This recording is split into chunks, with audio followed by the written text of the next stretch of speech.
Les amis, bonjour et bienvenue sur un nouvel épisode de Morocars. Et aujourd'hui, ça va être un épisode spécial. Tu vas me dire comme d'habitude, j'ai l'habitude de dire ça, bon c'est pas grave, tu passes dessus. Aujourd'hui, ça va être la Mecca Days, on va faire une restauration. Tu vas me dire, on a l'habitude.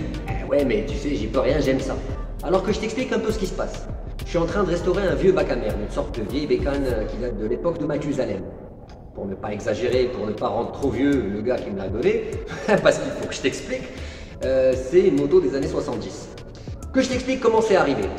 Il faut que tu saches une chose, j'ai un client qui est devenu un ami, qui est devenu un frérot et qui est aussi, le cas échéant, un abonné. Il me dit, est-ce que tu restaures des motos? Je fais, tu me connais assez bien, tu sais très bien que j'adore restaurer des motos. En parallèle des bagnoles, j'en ai fait même plusieurs. Il me dit, est-ce que je te donnerais pas à restaurer une moto? Moi, je lui dis, bah ouais. Et là, il me dit, tu sais, en fait, j'ai discuté avec ma femme, elle me prend de la place cette bécane. Moi, ce que j'aimerais, c'est que tu la restaures, je te la donne, et puis après, on peut la rouler tous les deux. Moi, tu te doutes bien le singe qui est dans ma tête avec la bave au bord de la lèvre, là, tu sais. J'étais là, ouais, je prends la moto, ouais, donne moto, singe. Donc, automatiquement, il m'a ramené l'engin. Je te rassure, j'ai commencé à démonter, mais là encore, je te rassure une autre fois, je ne t'ai pas privé des images du avant. Je les ai tournées avant de commencer à démonter hors caméra. Et je t'ai aussi filmé un peu de démontage. Pour te rassurer, la moto est tellement vieille et elle a passé tellement de temps à côté d'une maison au bord de la plage que c'est devenu une chips. La majorité des boulons, c'est des chips. Tu appuies dessus, ça claque. Donc, il va falloir faire les choses de manière soigneuse. Et l'idée, c'est de restaurer le bordel. Maintenant, moi et mon cher ami, on n'a pas encore décidé si ça va être un remontage OEM d'origine, OEM plus style Café Racer, ou encore une autre divagation de mon cerveau dérangé. Et comme tu te doutes bien, moi je suis un gogol. J'aime bien faire des trucs de ouf. Donc, on va tout d'abord commencer par étapes. On va d'abord démonter l'engin complètement. On va réparer ce qui est à réparer, illustrer ce qui est à illustrer, polir ce qui est à polir, et ainsi de suite, peindre, chromer, tout le bordel. Donc maintenant, ce qui me reste, c'est de te montrer l'engin et t'expliquer un peu de quoi il retourne. Donc tout ça, ça va être juste après le générique. Allez, la suite. Et puis écoute ça, regarde.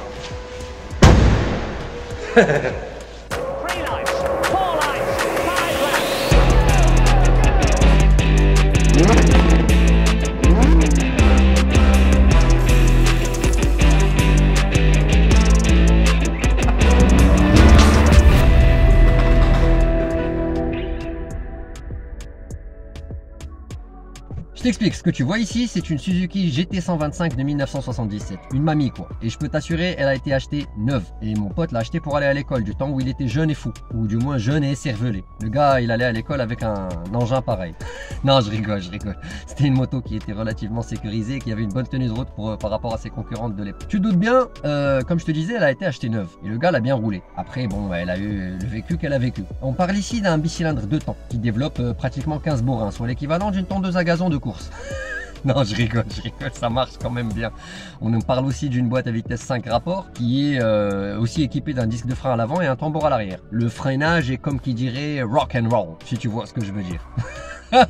D'autant plus maintenant qu'elle est dans cet état-là. C'est-à-dire un casse-gueule, mais un beau casse-gueule. Elle a une excellente tenue de route et en plus elle se débrouille bien vu que c'est une moto qui est légère, une moto qui fait pas plus de 115 kg. Annoncée par le constructeur, hors plein, hors liquide, hors conducteur. Tu te doutes bien qu'avec tout le bordel on monte facilement à 160-170. Ça étant dit, ce que je peux aussi te dire, elle est équipée de différents systèmes iconiques pour l'époque et novateurs. En l'occurrence, le système Ramjet Air que tu vas pouvoir voir passer dans les images. C'est un système de refroidissement qui a été construit par Suzuki sur la base du concept de conduit d'air forcé. Quand on dit Ram Air, ça veut dire des conduits d'air forcé qui vont aller directement refroidir le moteur. C'était une très bonne idée pour l'époque. Le tout sur des jantes de 18 pouces, en aluminium bien sûr. Kick électronique, le tout sur des jantes 18 pouces en aluminium avec kick et starter électronique. Globalement, une bonne moto. Ce que tu vas remarquer aussi pendant le démontage, c'est que c'est une moto qui a ce qu'on appelle un graissage séparé sur réservoir annexe. C'est-à-dire que tu fais pas le mélange directement dans le réservoir. Tu mets du carburant, de l'essence sans plomb directement dans le réservoir et tu mets de l'huile séparée dans un graisseur, enfin dans un bocal qui va aller s'occuper de faire le graissage en faisant le mélange directement dans le moteur. Globalement, une super petite moto pour l'époque et on va essayer de la retransformer ou de la ramener à la vie en faisant une super belle moto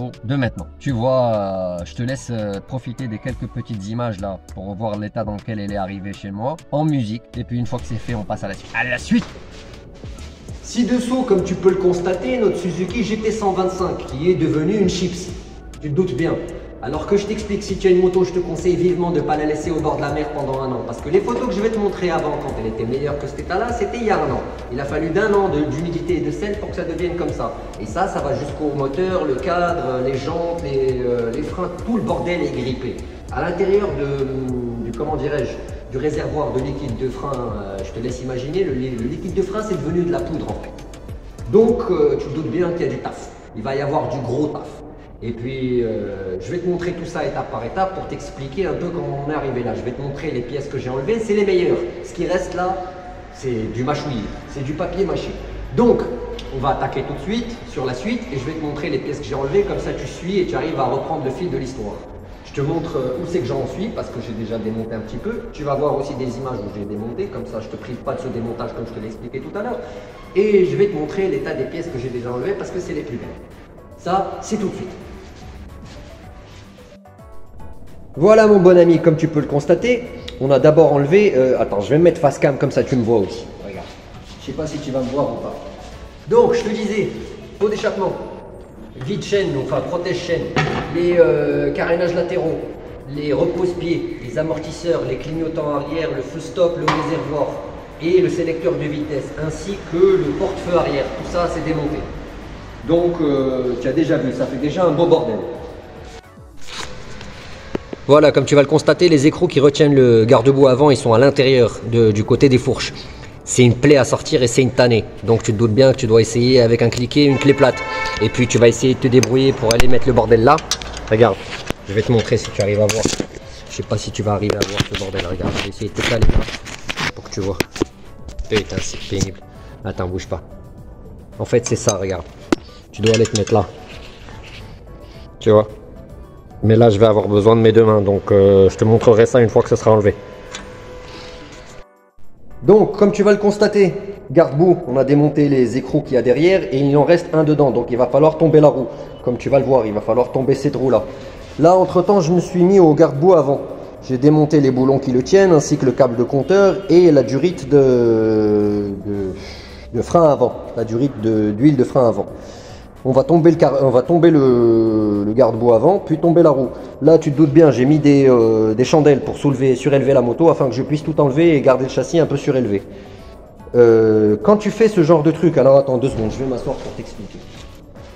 Quand tu fais ce genre de truc, je te conseille vivement de mettre du dégrippant la veille pour laisser mariner l'engin. Parce que si tu y mets une visseuse boulonneuse ou tu y mets une clé à choc, je peux t'assurer le boulon il saute direct. Donc automatiquement, tu as besoin de faire les choses bien et d'utiliser des outils manuels à l'ancienne, de préférence, si tu tiens à sauver le maximum de pièces. Et puis donc automatiquement, la suite dans la suite quoi. Allez, la suite. Là, comme tu vas le constater, ça c'est le câble de compteur. En général, il a un boulon qui est une sorte de boulon rotatif circulaire avec des petites dents. En général, c'est fait pour agripper là.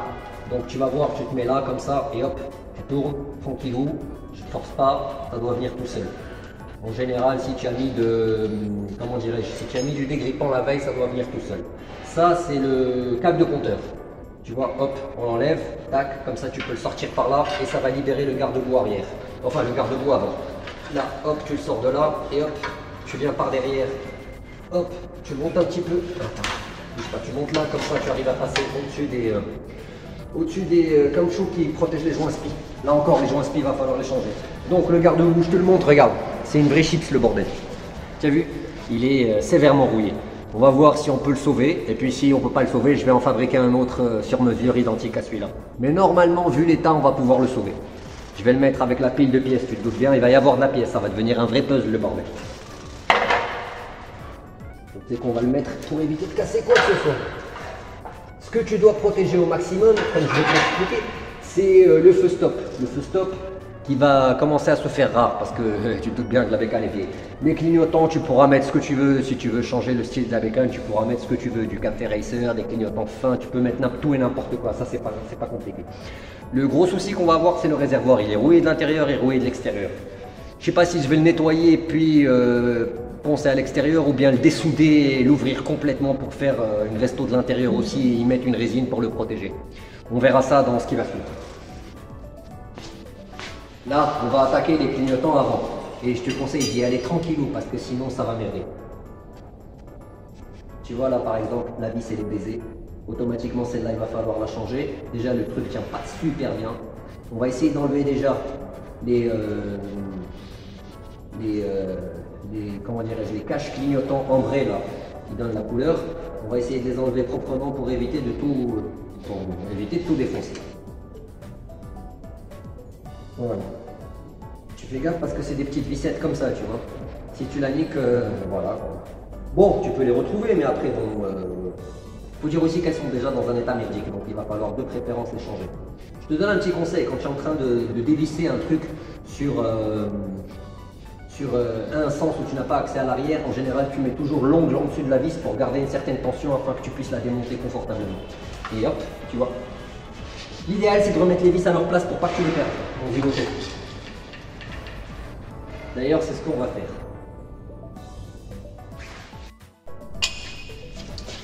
Là, que je t'explique, pour enlever le kick, surtout quand il est vieux et grippé comme ça, tu vas devoir faire preuve de persuasion. Tout d'abord, tu vas te munir d'une clé de 14 pour ouvrir le boulon. Mais une fois que tu as fini avec la clé de 14, tu vas utiliser la clé de 1000. Eh oui, c'est ce qu'on appelle la clé de 1000, c'est la clé de persuasion. Bah oui, parce qu'il y a de la graisse, il y a de la saleté, il y a des merdes, et il y a aussi de la rouille, donc ça grippe fort. Donc ce que tu fais, tu lui chauffes le cou par là, et tu lui mets des grands coups de martal dans sa gueule.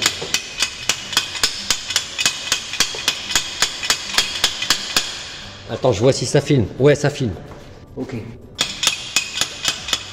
Quand je dis grand coup, c'est gentil, hein, pas grand coup de sauvage, tu vas le casser.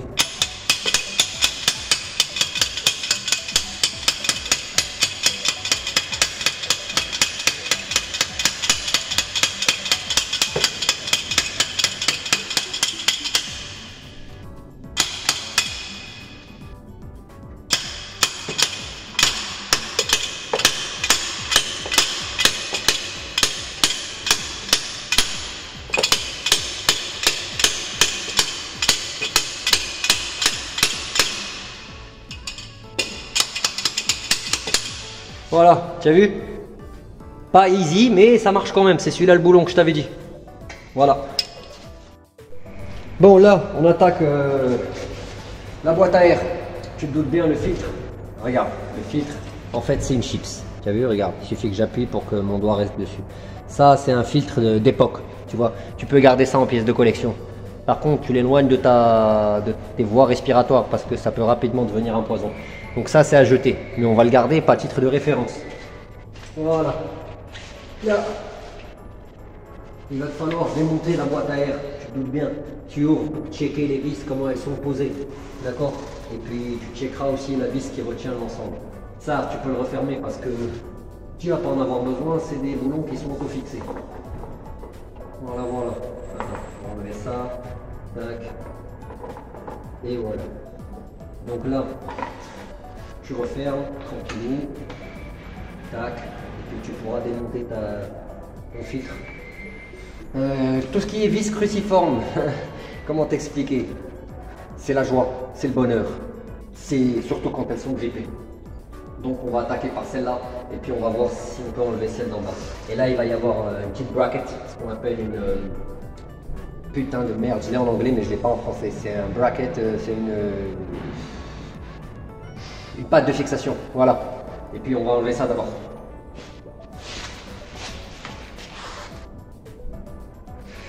Donc on va enquiller comment? Alors déjà tu vas trouver la bonne clé qui fait la bonne taille. Hein. Là c'est pas du 12, c'est du 11.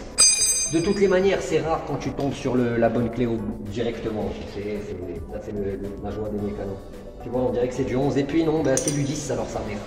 C'est du 10. Elle est où cette putain de clé 10? Et ben la voilà. On va voir si celle-là elle n'est pas trop arrondie pour voir si on peut l'enlever. Allez. Allez, ça marche. Ça, c'est bon. Donc, comme ça, je te montre un peu ce que je fais. Regarde. Tac, tu vas attaquer là. Tac, tac, tac, tac, tac. Là, juste tu ouvres, hein, tu enlèves pas tout, comme ça tu pourras défaire le support. Ouais, là c'est presque midi, là j'ai commencé à avoir la dalle, je suis un peu fatigué. Mais bon, là, une fois que tu as dévissé là, tu as déjà libéré le support. Il va falloir aller chercher la petite vis cruciforme qui est là au fond pour pouvoir déconnecter la boîte de son emplacement. Par contre, je te conseille vivement de sortir le bordel ensemble. Tu vois, donc ce qu'on va faire, on va attaquer par les vis qui retiennent les rubber house, comment dirais-je, les conduits en caoutchouc, enfin caoutchouc en plastique dur, pour pouvoir les libérer des carbures. On va faire ça. Allora, questo qua. Voilà, tournevis américain. Il va te falloir la lumière parce que tu vas en avoir besoin si tu veux voir un peu ce que tu fais. Et tu ne veux pas avoir l'air d'un... Je sais même plus, je perds mon latin là-dedans. Regarde, on va se mettre là, tac. Comme ça fait un peu de lumière. Hop. Je te rassure, la baladeuse, c'est de la merde. On l'a cassé avec mes collègues quand on était en train de travailler, donc voilà quoi, c'est pas méchant. Là, tu n'as pas besoin de tout ouvrir, juste tu soulages, juste tu libères un peu les vis, tranquillou. Alors, celle que tu n'as pas vue là, c'est la même que je vais faire de ce côté, comme ça tu vois. Alors, celle-là en général ça va, c'est pas très grippé, tu vois. Tu la tiens, comme ça elle ne tourne pas pendant que tu essayes de l'enlever. Tac, tac, tac. Et puis là, tu vas venir la désengager comme ça. Donc, on va d'ores et déjà, on peut enlever les vis de support. Tac, comme ça. Tu fais gaffe aux rondelles aussi, hein, parce qu'en général, il y a des rondelles pour le serrage, tu vois. Tu les poses là, comme ça, tu les remets à sa place, enfin à leur place.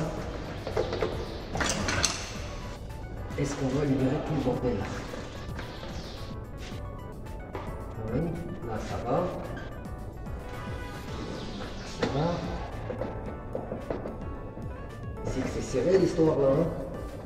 Je pense qu'on va être obligé de... Bon, on va déjà faire levier avec un tournevis pour essayer de repousser les parties en caoutchouc. Voilà.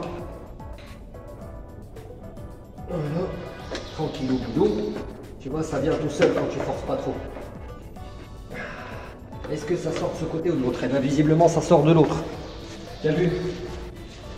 Les Japonais, quoi. Voilà. Maintenant, tu vas avoir la présence d'esprit de remettre les vis qu'on a enlevées tout à l'heure.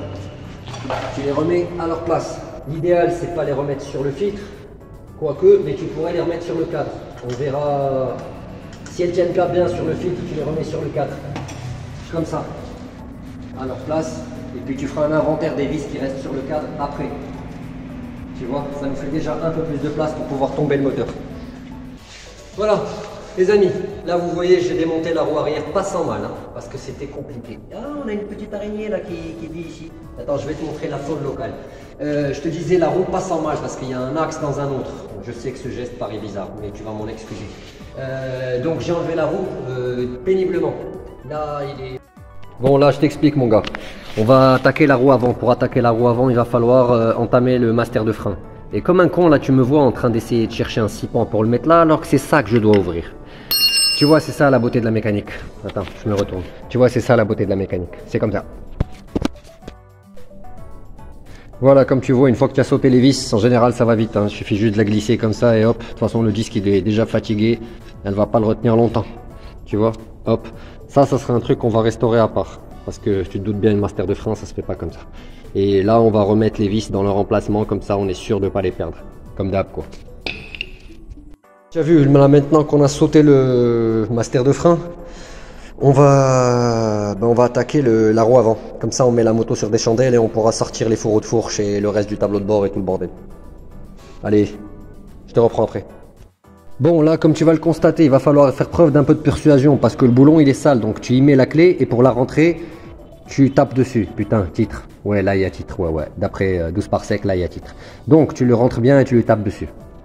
Tu en déduiras ce que tu veux. Bien sûr, avec un maillet, c'est mieux qu'avec une clé, je te rassure. Regarde-moi, amuse-toi. Je vais essayer de démonter la roue avant. Tu vas voir le bordel que c'est, comment il est grippé le boulon. C'est une tuerie. Regarde ça. 2 secondes, là j'ai les veines qui sortent et tout le bordel, regarde.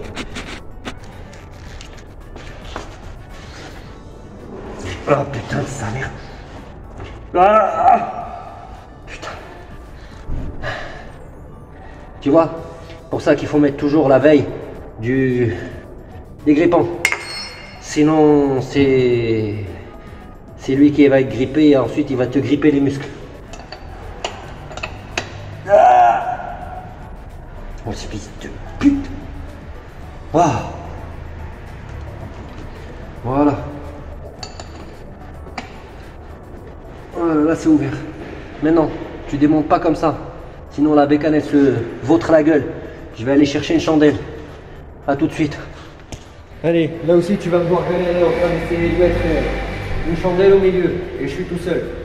Heureusement que la bécane n'est pas lourde, quoi, tu vois. Regarde, premier qui te dit la mécanique. C'est facile, fais de la mécanique dans ta vie. Tu lui diras de bien aller. Tu vois. Allez. On va se barrer dans cette histoire.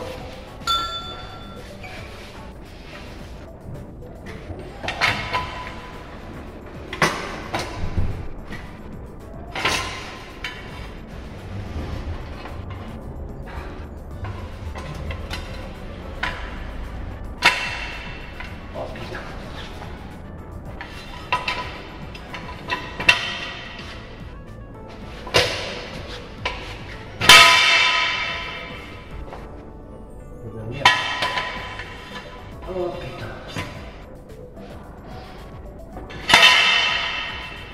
Allez.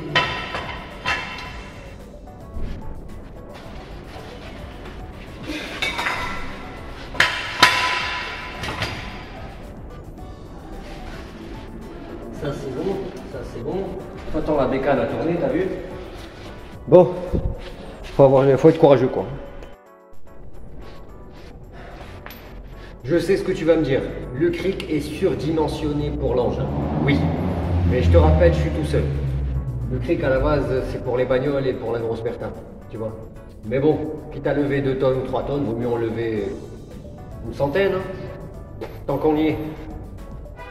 Ah, tu as vu pour le boulon de la roue avant, on a utilisé exactement la même méthode que derrière. Déjà, tu m'as vu galérer, regarde, je goûte à ouvrir le boulon. Une fois que ça c'est fait, putain, il va pas fermer sa gueule.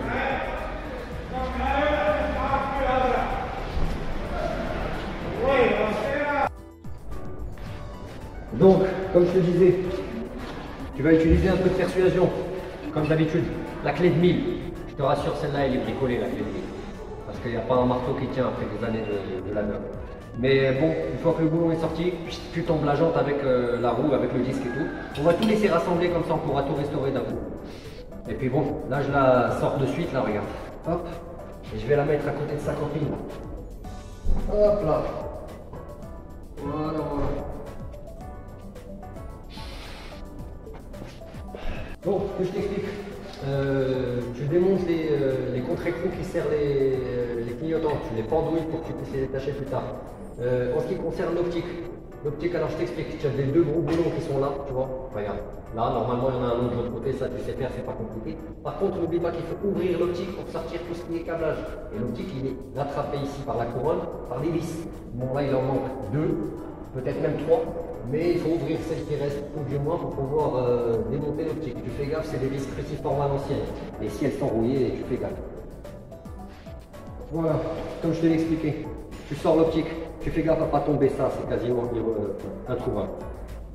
Tu la démontes proprement, et puis il y a la marque, Japan et tout.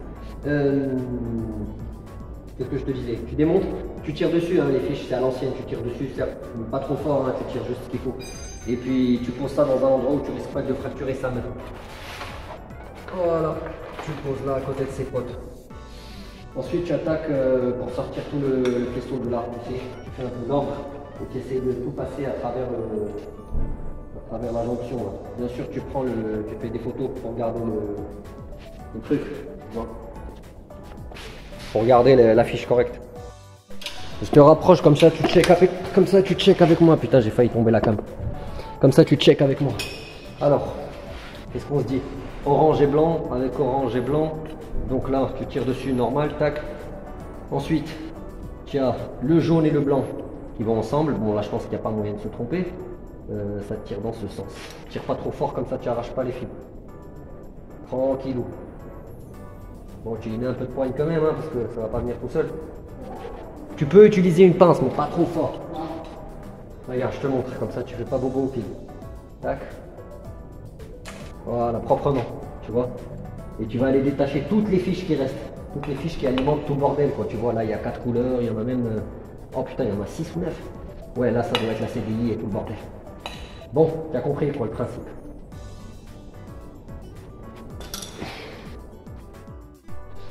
Putain, regarde le bordel, je voyais pas autant de fiches sur une moto si vieille que ça. Putain, regarde le nombre de fiches, bordel. Il y a autant d'électronique sur ça. C'est un 2 temps en plus. Bon, on verra, hein, on va découvrir au fur et à mesure. Là, tu vas glisser les fiches à travers la fente. Tu les fais passer dans le petit trou. Oui, titre. Bah oui, il y a titre. T'as compris. Et arrête d'avoir la tête tordue. Arrête. C'est de la mécanique qu'on fait. Le reste, tu le fais tout seul. Voilà, comme tu peux le constater, il y avait tout ce bordel là-dedans. Et c'était passé par le... Non, pardon, par celui-là. Non, pardon, par celui-là. Putain, ouais. Putain, je me rappelle plus. Ouais, ça, c'est les trous d'en bas. Donc, ouais, c'était passé par celui-là. Là, j'étais obligé d'enlever le joint en caoutchouc, là, que tu vois là. Je l'ai laissé là. Parce que si tu le rentres, tu peux pas rentrer les trucs. Faut le mettre par-dessus derrière. Donc, voilà. Je sais pas. Je crois que je vais le laisser sur les câbles, tu sais. On va le laisser sur le faisceau, comme ça, je pourrais le nettoyer tranquille.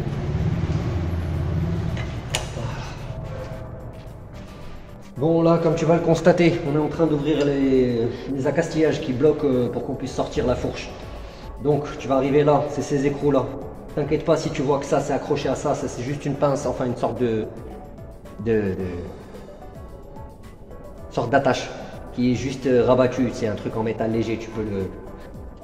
Là, je te conseille d'utiliser encore une fois un truc dégrippant parce que sinon, ça va pas le faire. J'en ai mis un peu déjà hier, mais là, il va falloir en remettre, tu sais, pour soulager la pression. Et puis tu ouvres tranquillement, tu y vas manuellement, gentiment, comme ça tu pourras libérer ces accastillages là pour qu'on puisse les enlever et qu'on puisse enlever la fourche. C'est la mécanique de base, tu réfléchis juste un peu et tu regardes comment les pièces sont montées afin que tu puisses t'en sortir. Tu vas pas aller chercher à démonter un truc compliqué alors que tu peux commencer par un truc simple à côté. Bon, mon bon ami, je vais, comme il dit chez ProWeld, je vais te faire montrer. Je voulais tomber les fourreaux, mais avant de tomber les fourreaux, il y avait le guidon qui me gênait. Donc j'étais obligé de tomber le guidon. Mais pour tomber le guidon, il fallait tomber le compteur. Enfin, tu as compris. Tu as compris ce que j'essaie de te dire, tu vois. Voilà, c'est sans fin. Maintenant, comme d'habitude, hein, je t'ai dit que c'était une chips. Là, tu vois, quand je vais démonter ça, regarde. Là, ça rattrape avec le Neyman là-bas. Mais là, je vais te montrer. Ceux-là, clean, parfait, tout va bien, nickel. Et ceux-là, bon, regarde, celui-là, nickel chrome, pas de souci. Et celui-là, regarde, quand j'ai enlevé, regarde, eh oui. Non, il est rongé de l'intérieur, t'as vu ça ou quoi? Je sais pas comment c'est humainement possible, mais bon. Et là, il va falloir le sortir, tu vois. Tu vas pas le laisser comme ça, hein, je te rassure. Donc, tu t'en rappelles une fois que tu auras restauré ta, comment dirais-je, ta fourchasse. Et puis, tu reviens régler ça, quoi. Il faut juste s'en rappeler. Voilà, voilà. Donc là, le guidon est tombé. Hop, qu'est-ce qu'on va faire encore? Tac, tac, ça c'est fait. Et puis bon, bah on va... les poignées, je les ai pas démontés. Regarde la gueule des vis. Regarde la gueule des vis. Ça va être une tannée. Donc ça, je le laisse... quand je tomberai le guidon complet, je le mets sur l'étau. Là, je t'explique. Pour tomber les fourreaux, ils sont tellement piqués et tellement dans un état catastrophique que tu vas te servir de la clé de 1000. C'est ton fidèle ami. Tu arrives là, tu vas sur le haut de la vis, pas comme un goré, tu tapes juste chouïa. Tu vois, il est un peu descendu. Maintenant, tu vas te servir d'un truc qui va t'aider à, comment dirais-je, à descendre la fourche un peu plus. Tu vois? Je suis en train de vérifier si j'ai rien oublié. Ouais, j'ai rien oublié. Attends, ça. Ouais. Ok. Voilà, après analyse, j'ai compris que les bracelets là, c'est pas comme sur les Kawa de l'époque ou les Suzuki Gène de l'époque, où il y avait un truc où tu pouvais les démonter comme ça. Ils sont enquillés dans la fourche. Donc tu vas y aller, comme je t'ai dit, une fois que tu n'arrives plus à matraquer par-dessus le boulon, pas fort, hein. Tu utilises une douille comme ça proprement, tu vas te mettre là et hop. Ça prend le temps que ça prend, mais tu le fais quand même tranquillement, comme ça tu pourras sortir la fourche à l'aise.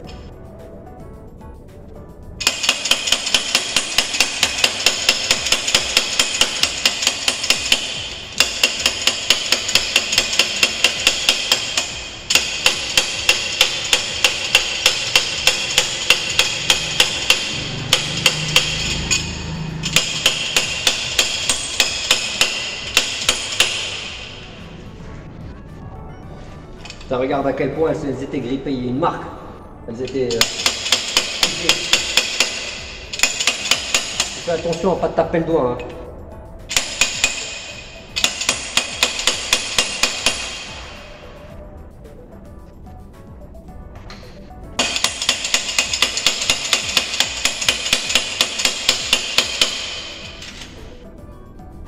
Voilà, là normalement ça devrait aller. On va continuer un petit peu, question de la libérer.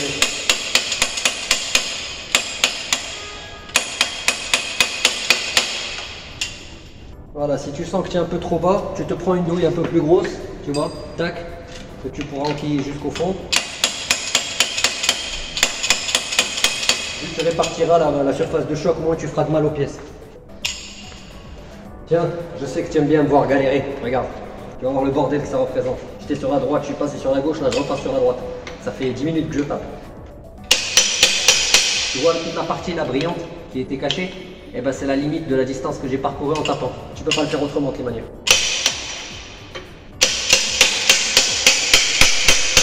Parce que normalement des fourches, enfin des fourreaux de fourche, une fois que tu as ouvert les boulons, tu tires dessus, ça descend.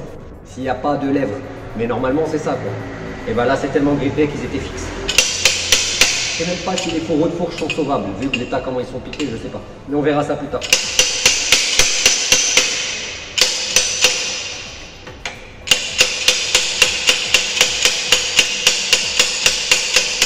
C'est pour ça que je te dis que la moto doit être surélevée de l'avant pour que tu puisses avoir de l'espace ou pousser, parce que si elle est posée au sol, tu pourras pas.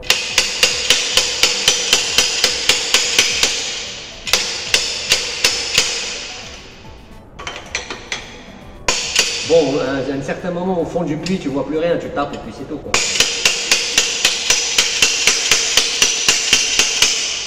Je le tiens court, tu sais, pour pas avoir trop d'effet de levier, pour pas entamer le boulon en bas. Tu vois, regarde, on lui a tapé sur la gueule, tu vois la marque du truc. Mais bon, c'est un boulon qui est relativement solide.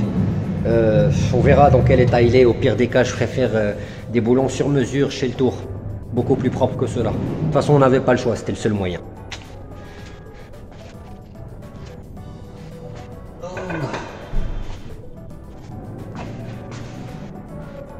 Donc, je t'explique, regarde, je vais te remontrer une partie, mais sur le côté droit, sur le côté gauche, pardon. Donc c'est quasiment la même chose, hein. Faut pas non plus se poser trop de questions, c'est quasiment la même chose. Pas la peine que je te rebassine avec ça. Allez, la suite. T'inquiète, si tu entends de la musique, c'est pas suffisant pour que ça soit démonétisé, c'est au loin. C'est mes voisins là qui font un peu la teuf. Je sais même pas s'ils font la teuf ou si juste c'est un mahal où ils font de la bouffe et de la musique. Donc, ce que je te disais, je vais te montrer la chute du faucon noir. Non, je rigole, c'est une référence. Si tu n'as pas la ref, si tu es trop jeune, tu n'auras pas la ref. En tout cas, je vais te montrer la chute du fourreau gauche en accéléré, tu sais, comme ça tu vois juste comment ça tombe. Je suis passé de la petite tige qui était comme ça à la grosse parce que ça commence à tomber là.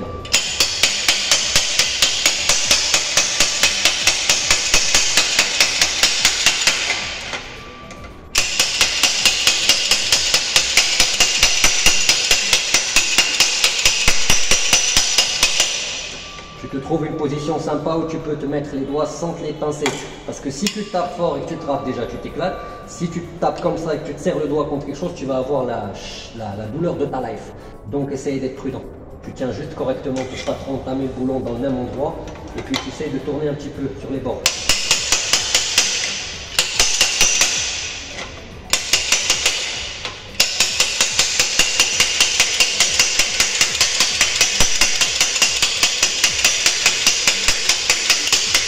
Ça vient, regarde, là il va tomber presque.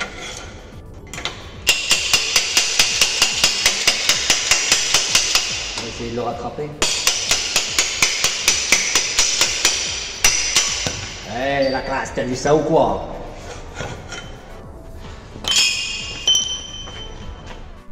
Alors, que je t'explique. Petit souci de dernière minute. Tu vois le boulon là? Regarde-le, celui-là. Tu le vois? Ce qui s'est passé, c'est qu'il est un peu encastré dans le pare-choc, enfin dans le garde-boue. Et l'empreinte n'arrive pas à bien prendre. Donc je vais essayer de me faire de la place pour pouvoir mieux maîtriser le truc. Et je vais enlever la bouteille de mélangeur d'huile. Tu sais, pour faire le mélange. Comme c'est un mélange séparé. Et puis je vais reprendre un petit bac pour mettre de l'huile usagée qu'il y avait dedans. Et me faire un peu de place. Je te montre ça dès que c'est fait. Entre temps, tu as vu, ça a bien avancé, hein. Je te referai un petit récap en cours de vidéo. Tu vois, malgré que la moto soit restée à l'arrêt pendant un moment, j'ai l'impression que Monsieur R, qui se reconnaîtra dans cette vidéo, avait pris le temps de mettre un peu d'huile rouge. Je sais pas si c'est de lipone, mais ça en a tout l'air. Je sais pas si elle sent la fraise ou pas. Je sais pas. Ah, ça en a tout l'air. Après, bon, pourquoi mettre de la lipone fraise sur une moto qui est à l'arrêt, je sais pas, mais en tout cas, bonne idée. C'est sympa. Voilà, maintenant on retire ce qui te sert de boîte à gants techniquement. Enfin, boîte à gants. Vide poche, même pas. Hein. Mais bon, ça sert toujours. Je sais pas si c'est autre chose et que je suis pas au courant de ce que c'est, vu que la moto est née avant que je le sois. Mais bon, ça a l'air d'être un vide poche. Là, il reste des petits restes, plein de petites conneries dessus. On va essayer de nettoyer tout ça. Voilà mon bon ami, tel que tu me vois. Il doit être 7 heures. J'y ai passé la journée sur le bordel là. Le châssis est quasiment à nu. Le fait. Aïe. Ouais. Celle-là, je vais pas la couper au montage, je te rassure. Le faisceau, il reste plus grand chose. On a enlevé la majorité.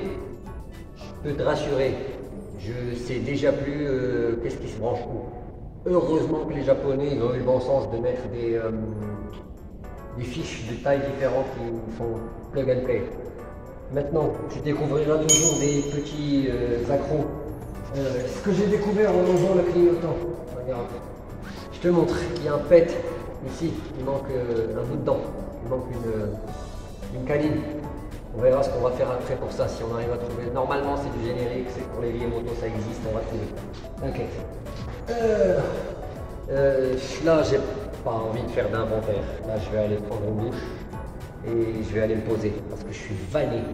Ça m'a pris toute la journée ce bordel et en plus, il y avait des vis qui sont grippées. Attends, bouge pas. Là, l'histoire, je vais le tomber complet parce que les vis là, elles veulent pas bouger. Il va y avoir de la chirurgie. Ouais. Cette vidéo, je te la poste sans montage. Rien à foutre. Comme ça, si tu veux voir les trucs plus vite. Je te prépare 2 autres vidéos. Un gros projet diesel, je t'en parlerai plus tard. Et une car story qui parle d'un truc de barge. Tu me connais, j'adore les sports de gogol. Surtout liés au moteur. Donc je vais te faire une vidéo sur un sport de gogol. Là, ce qui reste, câble d'embrayage, des boisseaux d'accélérateur, c'est enlevé. Les carbures, on va tout sortir toute la rampe. La chaîne, je suis pas arrivé à la démonter. Imagine, j'ai démonté le pin de la chaîne, le putain de pin de chaîne, le frein de chaîne qui bloque le bordel. Je l'ai enlevé. Mais je suis pas arrivé à enlever le maillon qui pose problème. Donc je vais ramener un coup de chaîne et je vais me le faire. De toute façon, la chaîne, on va la changer. Puis le moyen de mettre des coups de marteau à ce temps-ci. Tu me dirais, tu fais la même chose. Là, regarde. L'huile de laquelle je te parlais tout à l'heure, j'ai touché avec le pied, j'ai touché le mer monumental, la sciure de bois, toujours avant la sciure. J'ai utilisé du scotch là, avec un marqueur pour marquer ce à quoi servent les trucs. J'ai pas encore fait je perds mon latin, j'ai pas encore fait l'inventaire des pièces, ce qui manque, ce qui devra être changé, ni l'état de chaque pièce. La batterie, je l'ai enlevée, je te rassure, elle doit avoir, elle est siphonnée la batterie. Elle est devenue translucide, c'est bizarre. Je le vois à travers, mais quand même c'est une hasard. Et puis bon, là je vais aller faire un break. Il restera la fourche, enfin le guidon à tomber, le moteur à tomber, et puis après on enlèvera tout le reste. Voilà.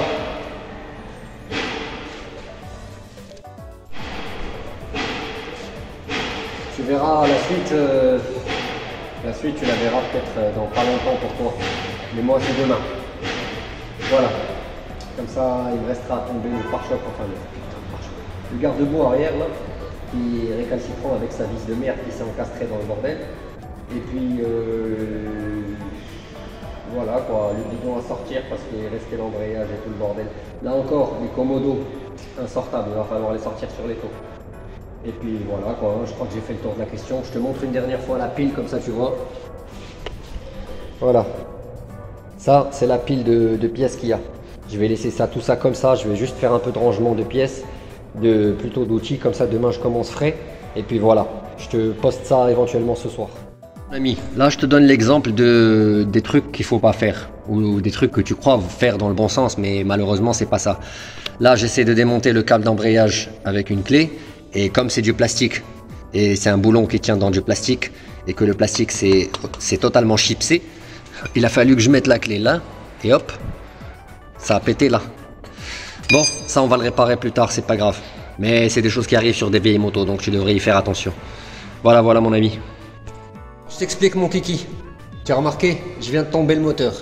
C'était ben chiant et c'était fatigant. Le bloc il a l'air léger hein, de temps, mais pourtant c'est pas si léger que ça. Maintenant je vais te montrer un autre truc qui m'a bien mis vénère. Tu vois le truc en plastique que je t'ai montré qui s'est brisé? Alors là tu vas voir un autre truc. Il y a eu quelqu'un qui a travaillé sur cette moto avant moi, je sais pas si c'est mon pote. De toute façon même si c'est mon pote je vais l'engueuler de toutes les manières, rien à foutre. Ils ont eu... Attends je vais te montrer, tu vas comprendre, regarde. Quelqu'un qui a eu la brillante idée de me fixer ça normal, mais de fixer celui-là, c'est-à-dire une vis qui est dans un truc en plastique et d'y foutre de l'octite. C'est pas sérieux. C'est pas sérieux. L'octite sur un truc en plastique, non. Tu es sûr et certain qu'au moment où tu as envie d'ouvrir, ça va craquer. Bon bah, sera obligé de refaire une pièce. Je pense que ce truc-là, je vais le refaire en métal. Parce que comme ça, en plastique, je trouve ça nul. Je vais le faire refaire en métal, nickel chrome autour. On va faire une belle plaque de protection et tout. Comme ça, on n'aura plus besoin de cette merde. Regarde. Il a fallu que je tourne la clé pour que ça pète la net. Tu as vu ça ou quoi? Bon, je te reprends dans la suite. Oui, je t'ai pas montré... Attends. Je t'ai pas montré quand j'ai tombé le moteur. Je suis désolé. Je suis arrivé ce matin, j'étais chaud, ça cogne. Donc sport, café, petit déj et puis j'ai attaqué direct. Parce que demain, au garage, j'ai des clients qui vont arriver et j'ai pas intérêt à laisser tout mon bordel là, tu vois. Ça doit être ramassé aujourd'hui. Donc... on va le faire, on attaque. Bon, mon bon ami, jour 2. Pour toi, ça va être dans quelques secondes. Je viens de tomber le moteur. Tu remarques la chips qui est derrière moi en guise de châssis. Ouais, j'aime bien l'appeler la chips. Donc, j'ai eu la bonne idée de laisser toutes les vis sur place, comme ça je pourrais les numéroter et puis déterminer à quoi sert chaque truc. Comme ça je pourrais les scotcher et faire mon inventaire. Tu vois l'état, regarde l'état du merdier, tu vas comprendre. Regarde. Donc, on sera obligé de passer par une phase nettoyage déjà, grand nettoyage à grande eau. Et puis on passera à sablage, ponçage chimique. Et puis on enquillera après avec sablage, attends, bouge pas, j'enlève juste ça. Voilà, ça c'est le ressort. Bah tiens, ça c'est le ressort de l'indicateur de frein arrière. Ça tombe bien que je m'en rappelle là tout de suite. Regarde, je vais aller te le scotcher. Là comme ça, je te montre la technique. Attends, bouge pas. Bouge du cadre comme ça, on le voit. Voilà, tu prends ton petit scotch, n'importe lequel, hein, de préférence scotch de masquage ou scotch main comme ça c'est solide. Comme dit JM Cader. Je t'explique. Tu vas aller scotcher le bordel comme ça, de manière un peu brouillonne. Et tu vas aller marquer dessus. Qu'est-ce qu'on m'a dit? Rappel de frein. Rappel. Oh putain. Ouais, rappel de frein. Quand c'est un peu tordu, tu as du mal à écrire. En tout cas, c'est juste pour avoir une indication. D'accord. Voilà. Là, je vais faire. Après 2 bonnes heures de taf, je vais faire une pause, prendre un café et puis on continue. Je vais revenir, regarde, je te montre. Ça c'est l'état du garage, donc il va falloir revenir faire un peu de ménage. Voilà mon bon ami, tu vois, on a fait le ménage. Tout doit disparaître. On a rentré le châssis et les pièces qui vont avec en attendant de faire un plan pour voir comment on va procéder pour, comment dirais-je, pour... le nettoyage des pièces, la remise en état, etc. Mais il faut faire place nette parce que lundi ça bosse, donc il faut faire place nette. Donc là on va enchaîner avec un peu de ménage, comme ça c'est propre. Et puis je te montre l'épisode, comme ça tu le vois peut-être aujourd'hui ou demain. Allez hop. Bon, voilà mon bon ami, tu as vu le démontage qui va marquer la fin de l'épisode 1. Maintenant j'aurais très bien pu finir la vidéo comme ça. Voilà les amis, j'aurais très bien pu finir la vidéo comme ça. Mais je me suis dit qu'il restait encore un truc à vous dire. Je tiens tout particulièrement à vous remercier, tous les abonnés qui sont là depuis le début, et surtout les 500 nouveaux abonnés qui sont arrivés en 10 jours.